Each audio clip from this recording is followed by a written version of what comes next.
Welcome back to the Underway podcast, everyone. This is episode number, is this 19? 19. 19, awesome. Good that you remembered that, actually. I forgot to check. We are a man down, so it's just going to be Russ and I talking shit on these mics. Jack's just feeling a bit crook, so here we are. We actually weren't going to film this, and then Joshy overheard us, and he's like, "Nah, just do it." And so we sort of realized that people do love this podcast, so here we are.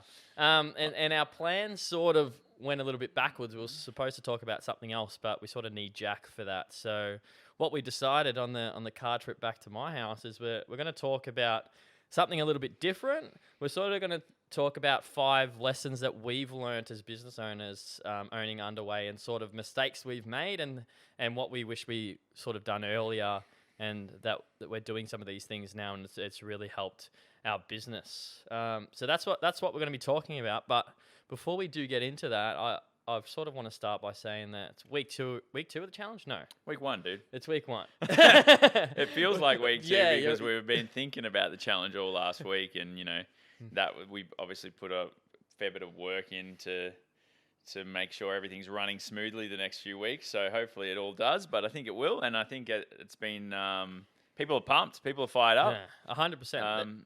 And it's been good. I think the gym's busier than ever. It's finally dragged some people back who haven't been training super consistently, and thought things like this. Now this is a good opportunity for them to get back into routine. Oh yeah, we got some OGs back. We got Denise and Brendan, both come from RussFit, and they're back. Yeah. Well, no, it's good. I think people do need a bit of a kick in the bum, because it can get very easy to, if you haven't trained for a week, and then your week very quickly turns into 2 weeks, and then all of a sudden that getting back to the gym feels like such an effort. It's daunting.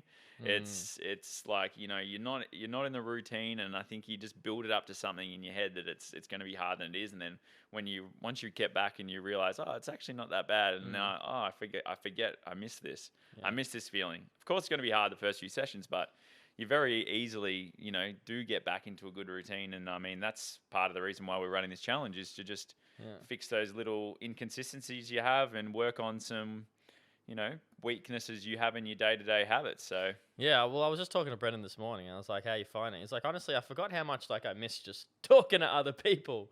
So this is a great break from looking after his kids. It's just something that I found funny. It wasn't even the training he was sort of enjoying. It was just getting back and training with the boys.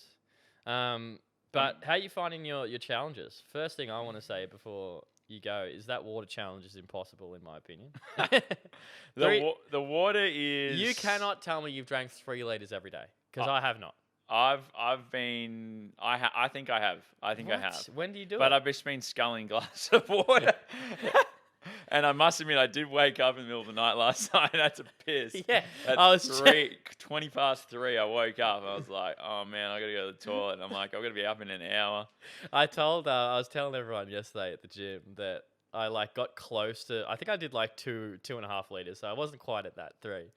But I was sculling water all day, all night. Anyways, obviously not enough. And then, because I was drinking it close to bedtime, my sleep was shit. And we're supposed to be focusing on sleep as well. So I peed about 5 times throughout the night. So I didn't get my water or my sleep. But then Wendy this morning was like, "Sam, you're an idiot. Stop drinking water about 7:30, get it done earlier." So here we are with our drink bottles. That's like anything. I feel like if you can front load all your health into the front of the day, it sets you up for a good evening. Yeah, it's true. Drink your water, get your training done, Make sure you're organised with your meals, and your first couple of meals are probably the most nutritious meals of the day. That way it means that if you accidentally do end up going out to a restaurant for dinner because a friend's called you up, then you're in a good spot nutrition-wise, not to be, That's true, actually. I like that. Not to take you away from your goals. How are you counting your steps? I've downloaded a pedometer app on my phone. Oh, I wondered that, because you put your scores in. And I'm like, how that? And I'm looking at you. You don't have a watch. I didn't hit my steps. I've only hit the steps one day.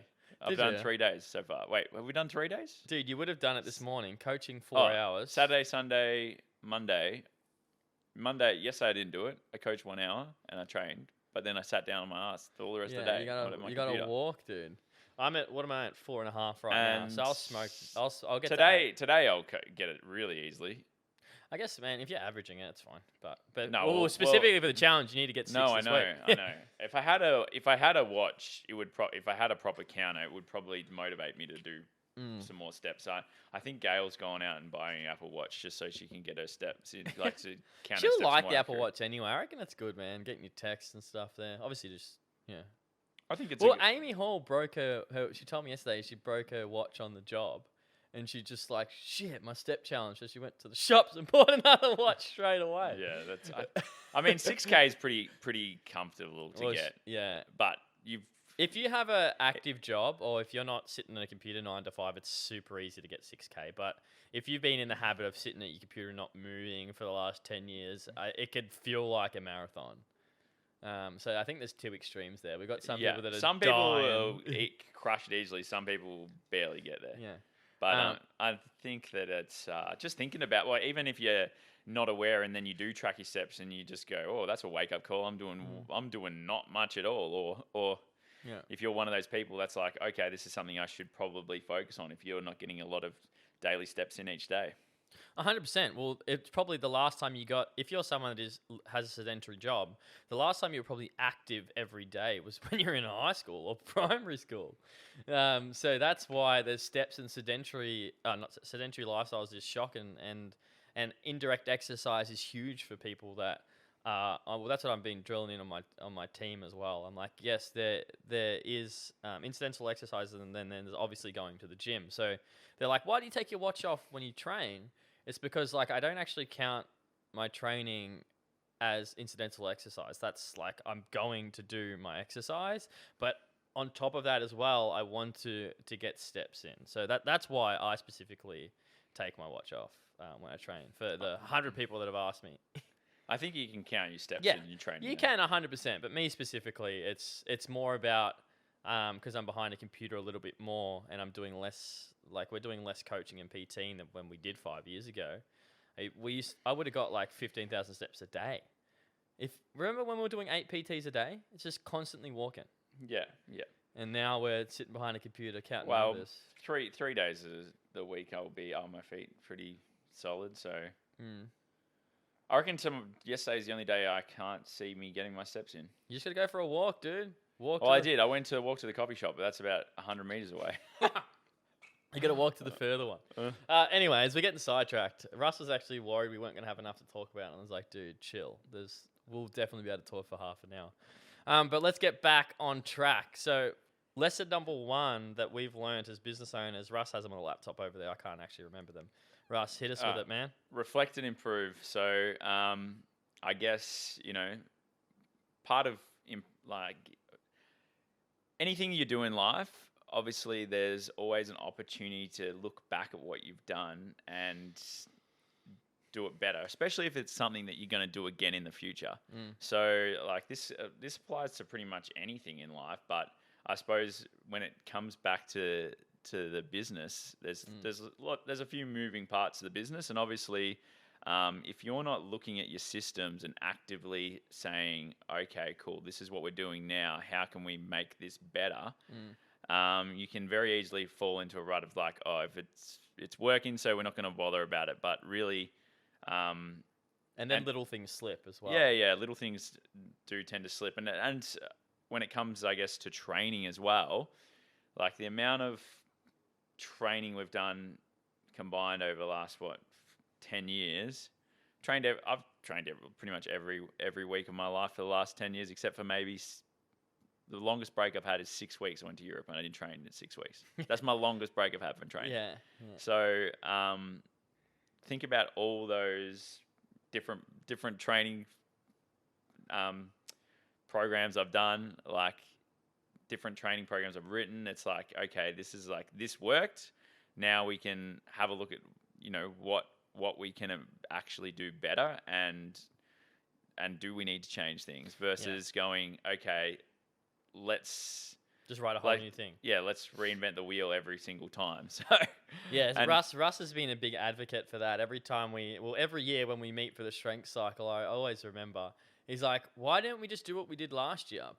And then we actually haven't sort of saved it, or it's just sort of all over the shop. We've changed apps and things like that.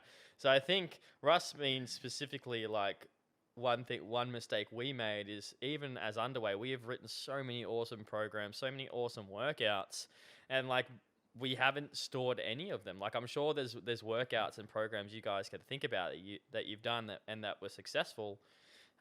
So why don't we just do them or build upon them every year? Because we just write a new block or a new whatever. Yeah.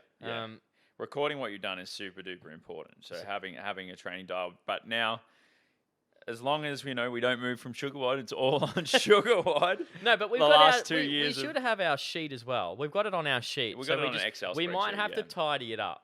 What I think we should do. See, we're still going. We should like have finished programs and just a sheet for finished programs, and we move it there. It's done. Yeah.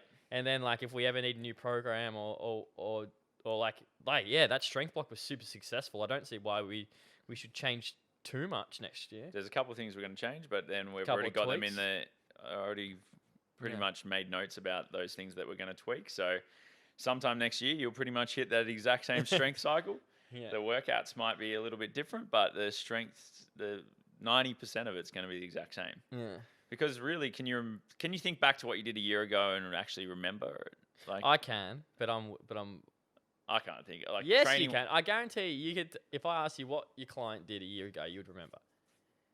I can't remember what I did. Yeah, but I mean the client. Potentially, yes, Yeah. but not myself. Yeah. So But it's also good too to see progress. Like remember that squat program we did with 5 sets of 10? I don't want to ever do that again. But do you remember that? That was like one of the first strength blocks we did, and we were squatting 3 times a week, and it was like on the Friday 5x10. Do you remember that? You can't remember. we did 5x10 at the start of our last strength block. Yeah.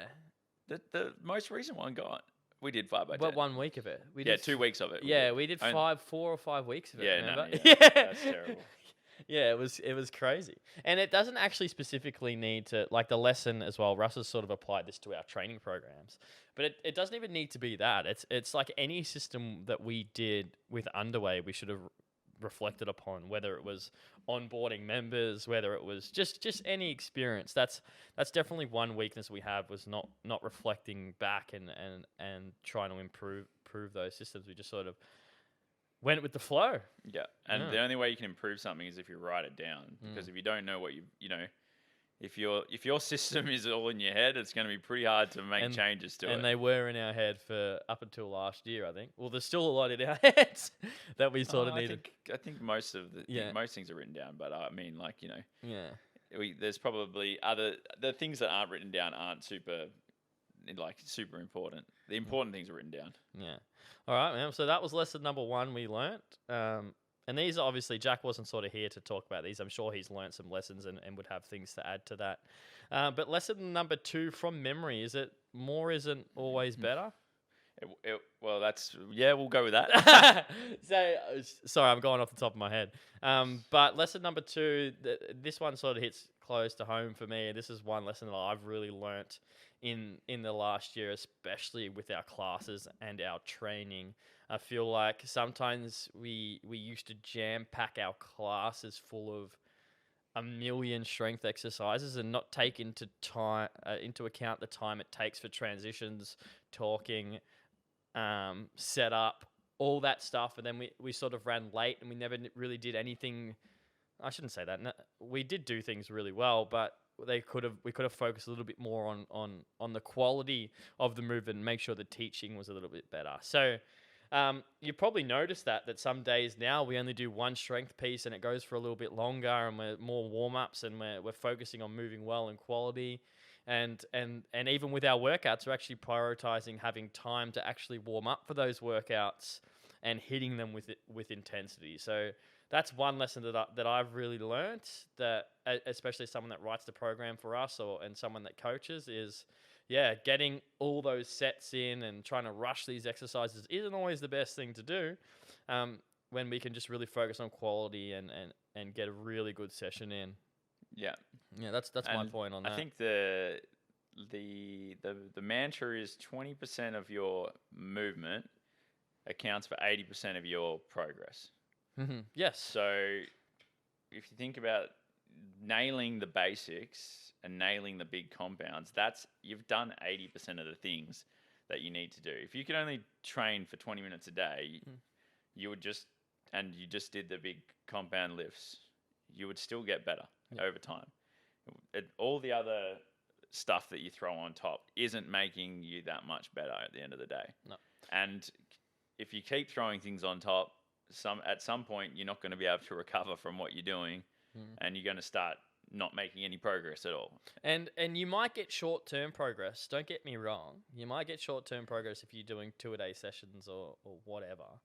But I don't know if you guys have ever heard of the 2-year athlete, but it happens in a lot of strength sports. I was a 2-year athlete in powerlifting because I did some of the most crazy sessions and then sort of fell out of love with it and don't do it anymore. I had a successful 2 years, but if we're talking about training for the rest of our life and creating habits, that maybe training 4 times a week for 10 years is definitely better than doing 2 sessions a day for 2 years. So we're thinking long term, coming in and training with quality and intensity and getting out of there and enjoying your life. That's definitely what we're trying to preach. Yeah, 100%. But yeah, don't get me wrong. If you want to be a professional CrossFitter, you might have to do 2-a-days.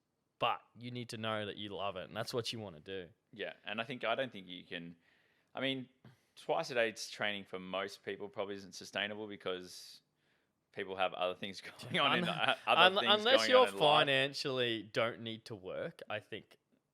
Yeah, it's not going to happen. Yeah, because you got stresses and you got work to do, and I mean, when I think that also there's training for, especially when you first start training, it's a hell of a lot of fun, and you think, oh, I'm gonna love this, I want to do more of this, but what you got to remember, the big part of training that actually where you actually improve is when you recover.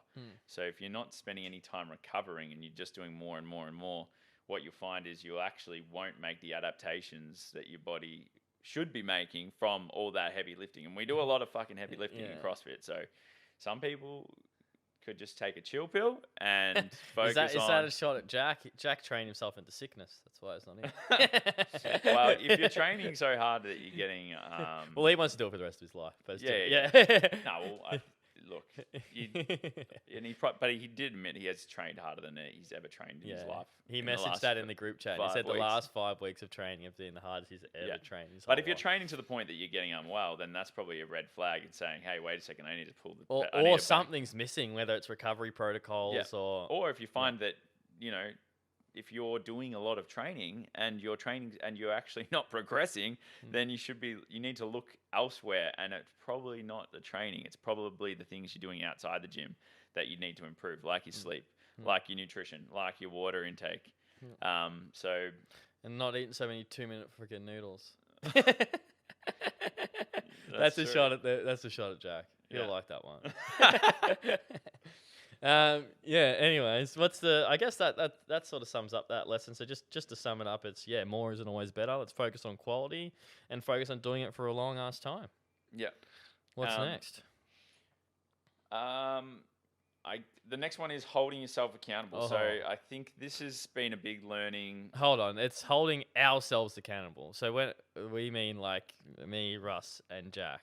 Yeah, as owners. Yeah. Go. I mean, well, we're in a unique, I guess, well, not a unique situation, but we're not telling people what to do. These are lessons that we as owners of Underway have learnt and are approving on. But yeah. Yeah. I mean, I guess it happens all the time, man. How many times have I said I'm doing this and then I haven't done it, and then like I don't do it because I know Russ isn't going to care. Where now I'm like, Russ, I want you to be like, if I don't do something, I want him to be calling me saying, Sam, what the fuck are you doing? You said you're going to do this. Why haven't you done it? And actually treating our responsibilities as a job, not as a privilege. Like, you know what I mean?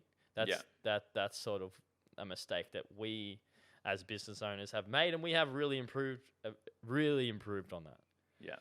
I mean, like, I think that, probably growing up, I didn't have the best, would say habits or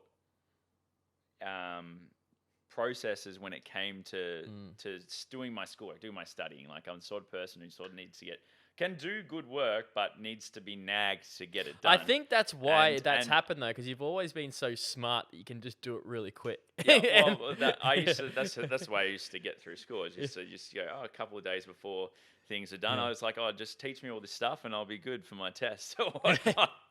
So I Yeah. used to just learn off my mates and like the last 12 hours before our exams Yeah. and go, okay, cool, I know what I'm doing. But the problem with that is it doesn't set up for you to make good progress in any endeavor, because all those things that you learn at school, and it's like how to people who study really well and are organized, they tend to do well when They're they killing it. leave school Yeah. because they've got good habits. Like you've got a task, you get on it, you do it straight away, and then you can forget about it. Whereas I was just sort of like Mm. wait to the deadline, do things last minute, and obviously, you know, that not only creates extra stress for you, but it's doesn't create a healthy workflow in a business. So I'm the sort of person who does tend to do better when I am held accountable for something. So we've only got ourselves to hold each other. Like because we're all equal on equal footing. There's Yeah. no one above us, In the raining down company. on us and Yeah. saying, "Hey, make sure you do this." So it's the onus is either on us Yeah. and keeping ourselves accountable to do things, and knowing that if I do let somebody else down, that's going to be more of a motivator for me than letting myself down. Yeah. No, that's it. Actually, Russ has hit the nail on the head, especially for him. Russ always does good work, and I obviously know this because I own a business with him. But yeah, I'm calling Russ all the time, and then just helping him when we sort of work through things together all the time. But yeah, that's a big lesson for us, and we really hope that it's trickling down to you members and you guys getting a good experience. But I really think that us holding ourselves accountable, ourselves and each other accountable, saying what are you doing, has really reflected and made the gym busy and do well. Yeah, yeah. I think And me specifically, and like sometimes I know the boys aren't going to yell at me, right? If I don't do something, I'm like, okay, I'm going to do the retention, or I'm going to do this job, and then they might go, hey Sam, how'd you go? And I say I didn't do it, and then it's like, oh okay. But now I know Jack's gonna freaking say, Sam, that's not good enough, and slap me across the head, and that's what I need, and that's. Yeah. I'm not saying we abuse each other here, but but that's how I respond well. But that's something that's really helped me, is knowing that if I don't do it and I said I was going to do it, or I haven't done my job, I'm in trouble here. Yeah, yeah, and I think that just having that the weight of I don't want to have to deal with any of that. I better do this work I set out to do. So, I mean, and I think that helps with if you've got somebody to hold you accountable with anything in life, it's going to make your task so much easier. And that's why people come to train. That's why people come to gyms. That's why people do better with their nutrition when they're a part of a group and they've got somebody that they need to report back to, because it's not about letting themselves down. It's about if you let somebody else down, now it becomes so much more of a so much more important to you, because you don't want to let that other person down. Yeah. You said you were going to do true, something. Actually. So that's why, if you get some sort of mentoring on something, you'll probably be a lot more successful and complete your work, because you've got to report back to somebody where you go, have you done it or haven't you done it? Yeah. It's the same with your nutrition. It's like if you said you're going to do something, then you go, oh, can't be bothered this weekend. But if you know that, I said I was going to do dry July this month, and then I've told 5 people about it, and they're going to ask me about it, and like, oh, now I better stick to my word. You know what I mean? One thing I've been doing, I'm not sure if this applies that much, but it's interesting. It's sort of been working for me. Is what I've been doing is at night I've been like, okay, I sort of want to feel proud for the day, right? I don't want to feel happy. I think I've made the mistake of always doing, or in the last year, doing what makes me happy, not proud. And so I'll give you an example. So, like, say I come home from work and I've got a task to do. What's going to make me feel happy in that moment might be sitting down and watching TV or eating something bad or whatever, because I've had a busy day of work. But that doesn't make me feel proud. What will actually make me feel proud is going and cooking a good meal, doing my work, and then at the night I'm like, oh, I'm proud of what I've done, and then in turn I feel happy. Does that make sense? Yeah. So I've really been applying that. So that's how I'm holding myself accountable. I'm sort of thinking, okay, am I going to be proud of myself in this decision? Whether it be training, work, food, and yeah, that's been working with me. And in turn, I've been making conscious decisions on everything I do every day to say, okay, will that make me prouder? And then yeah, but it's been working for me, man. So try it out. Yeah. I mean, I think you don't feel very good about yourself if you don't think that you're moving forward or improving in anything in life. So you're not going to feel fulfilled. You've got to have things to work towards that are going to keep you, and I think that's why, again, relating back to training, that's why it's such a feel-good experience, because you can see yourself getting better, and then that makes you want to, once you feel yourself getting better, then you're like, oh, now I enjoy this more than I used to. That's why I've been running. Some days I'm sitting in front of the fire, I'm like, God, I'm happy right here.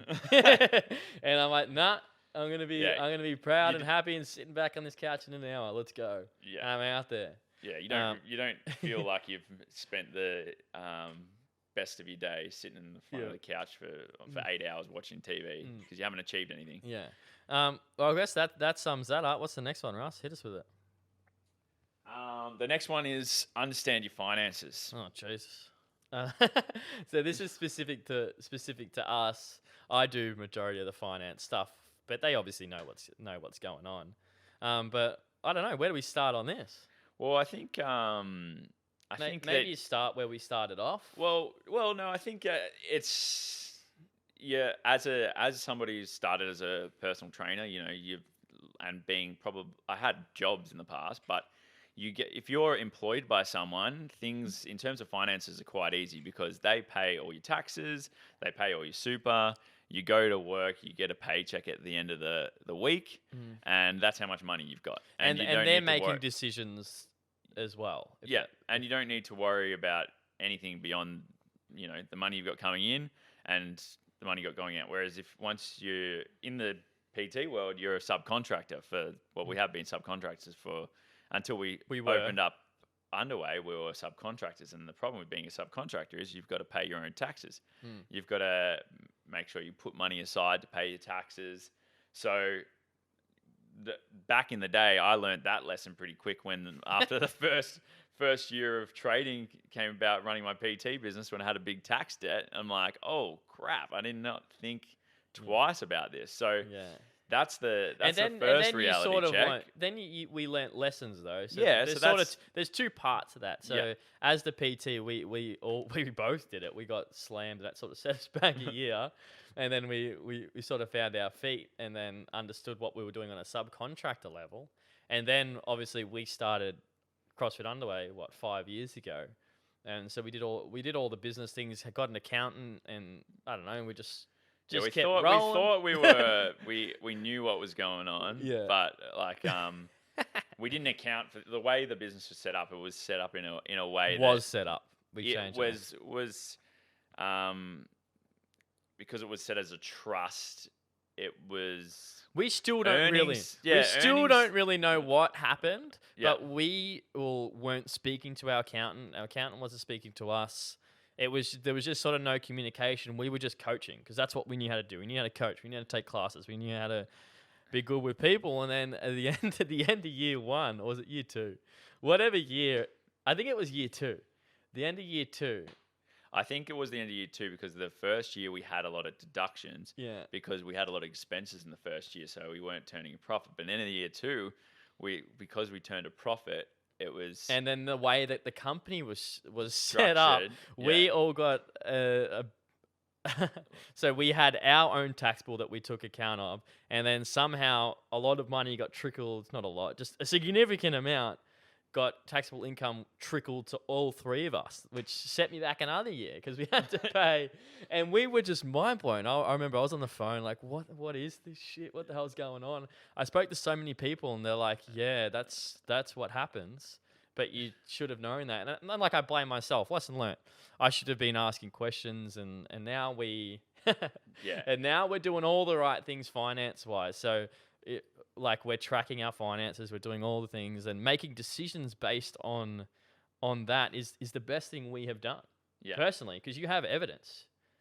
Yeah. And it's all well and good to go, I've got an accountant, they're going to deal with it. But really, at the end of the day, the accountant is only, they're only going to do the work that they're required to do. Yeah. And if you don't ask them questions, and Mm. if you're not having conversations about what you should be doing, they're not going to just think oh, well, I better go tell them that this Yeah. is coming up, because they're not thinking about you. They're thinking about what's straight in front of them. So it's just like, go and have speak to your accountant and actually understand how your business is set up and how you're going to be affected in terms of paying your tax. So we had to pay tax on a big sum of money that we didn't even earn. Yeah. We didn't physically see the money, Yeah. but we had to pay tax on it. And I was like, how does that even work?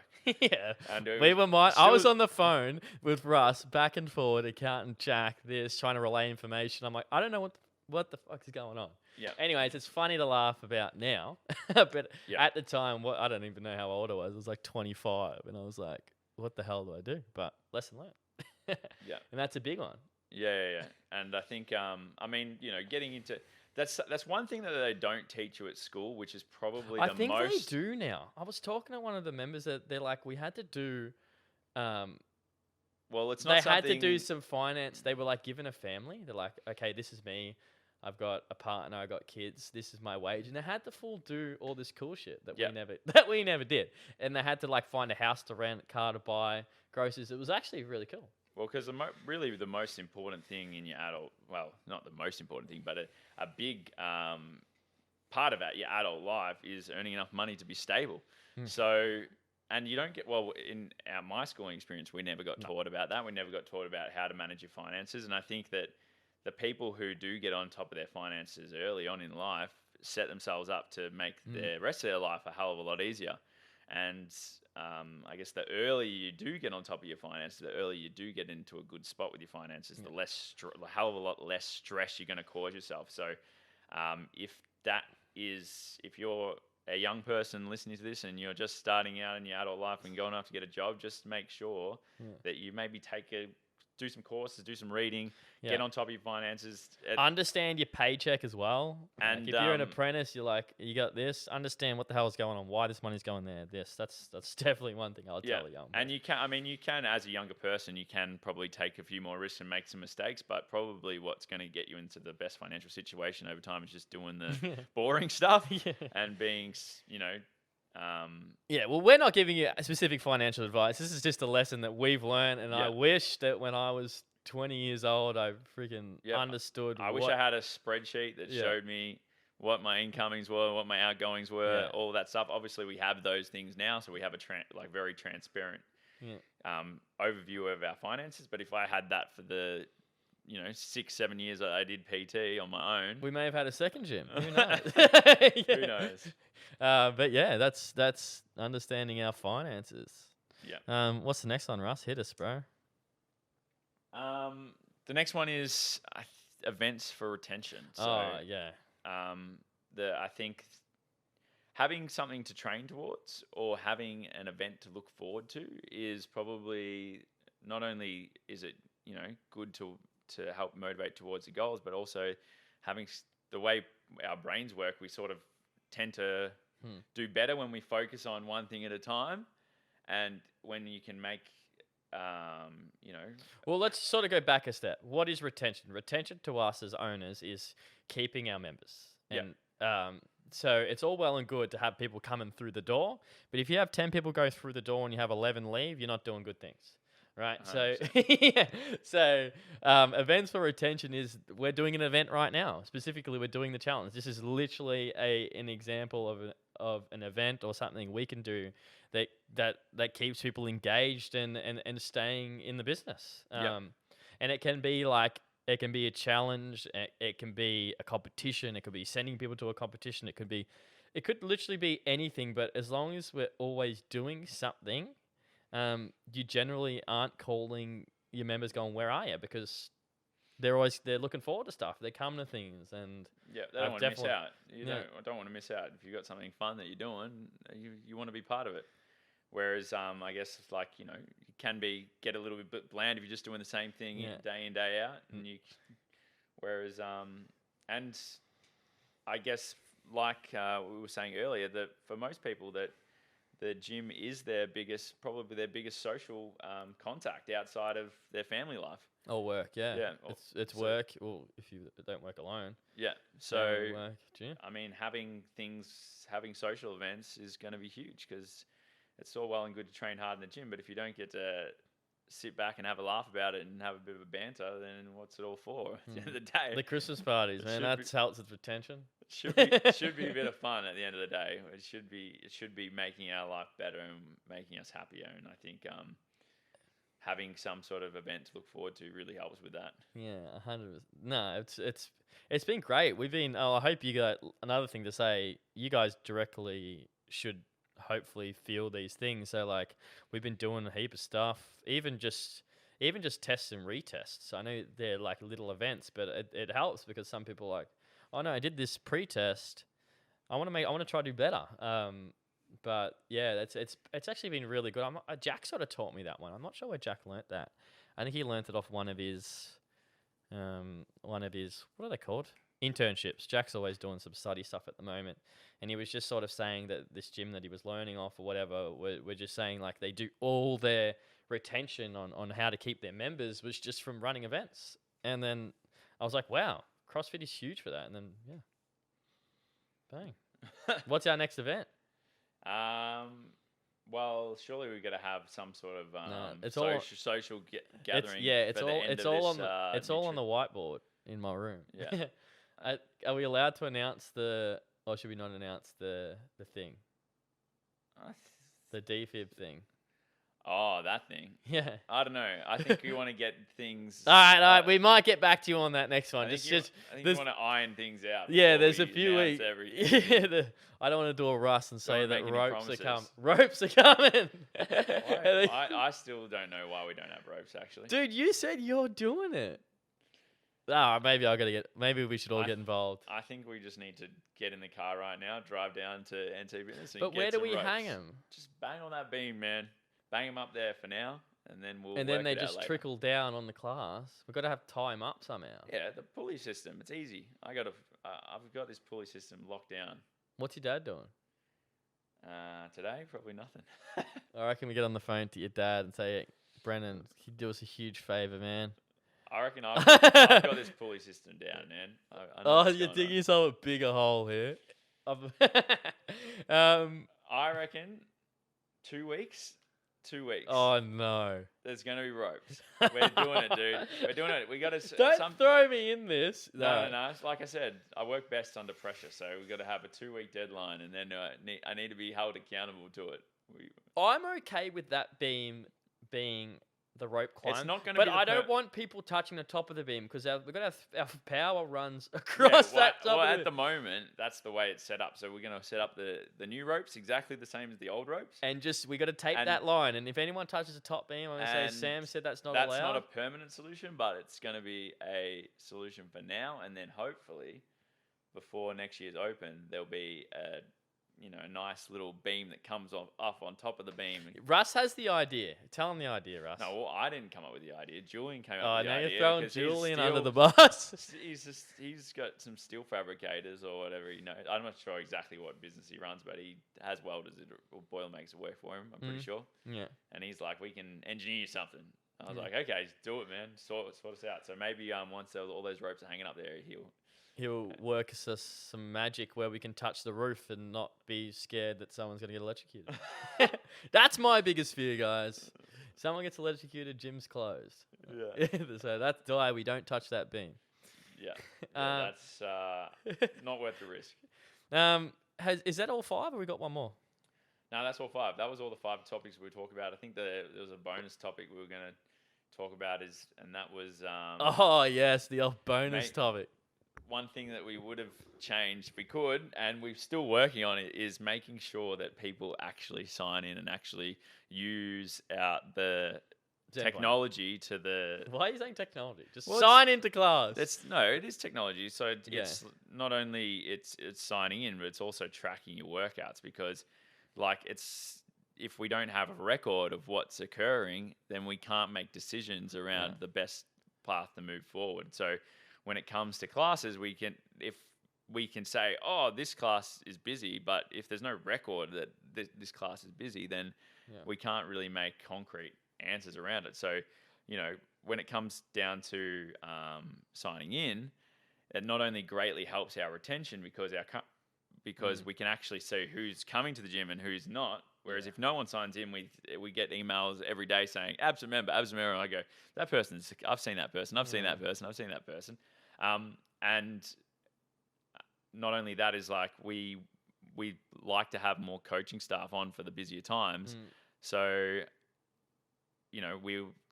we're tossing up whether we'll have 5 and 6 as our busy class, but we don't even 4, really 5, know. and 6 as with 2 coaches on instead of just 4 and 5, or whether we need a second coach on at 4 or not. But if no one signs in, we can't make calls around that.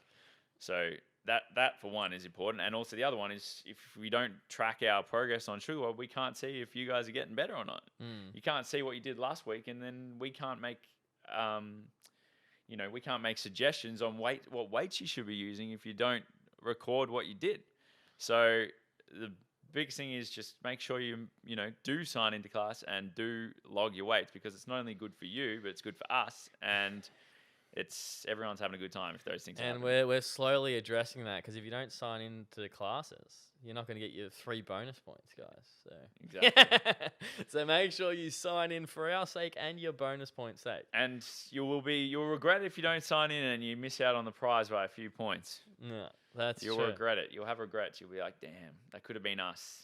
That could have been us, but I was too lazy to press one button on my phone. How long have we been going for? I'm curious. 40 minutes. Bang!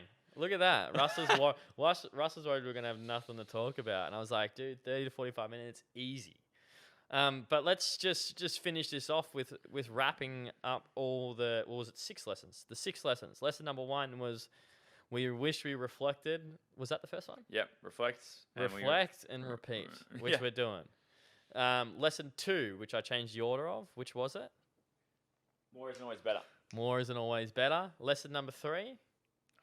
Hold ourselves accountable. Yeah, that's a good one. So I need to hold you. Have somebody hold you accountable to things, because it'll make you work harder. No, I got to hold you accountable to these ropes. Lesson number 4. How can I forget these? Finances. Understand your finances. Yeah, talk to your accountants, guys. Lesson number 5. Events. Oh yeah, the events thing. Yep. And the 6. bonus point, which was sign into class. We wish we made you guys sign in. But anyways, guys, this is us done. Russ and I done. Hopefully it was all right to listen to with just 2 of us here. But you got something to add, Russ? I'll just hope you're staying on top of those daily challenges. And talking to your team and talking to your team leader if you're not sure what you're doing. I think the big thing with this challenge is obviously we've put the info out there that now it's on, the onus is on you to actually make something of it. If you actually want to make changes, you're going to have to work at it. So keep yourself accountable, but if you announce what you're doing to your teammates, that they're going to be able to keep you accountable too. So it was really great to see yesterday. We had a lot of people sharing their goals in our Facebook chat.